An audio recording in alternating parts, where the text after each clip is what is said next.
Okay, this how-to video is going to talk about some new differential pair rules that Cadence have introduced for Allegro PCB Designer with the high-speed license. So if we launch Constraint Manager and we look at the physical rules, obviously you can define things like a min-line spacing, a primary gap, the next gaps and the tolerances.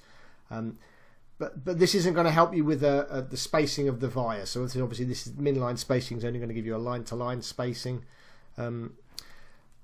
So you can obviously define a different spacing C-set as a spacing rule and apply it to the differential pairs. But what Cadence have done now, if we look at the physical domain and then we look at the net or layers, there's now an option to specify which differential pair you want, or which differential pair rule needs specifically an intra DP spacing C-set. So you can then start to drive your via spacing specifically on each differential pair. So you can see I've got an RX2 and a TX2 net here, or differential pair.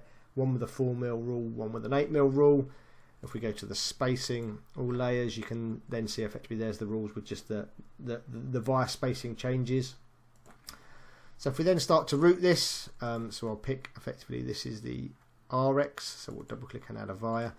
So right click via pattern, the spacing option. Automatic would give me the default via to via spacing that's set as a default kind of rule. If I use the right click via pattern spacing and then pick minimum, that would then give me effectively what the rule is that I've driven in that intra DP spacing. So we'll just put a couple of examples of these down. I'll finish this off.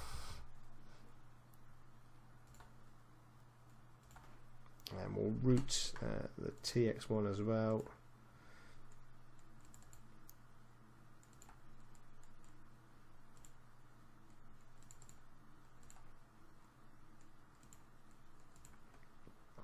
So you can see obviously there's my 4mm space, there's my 8mm space.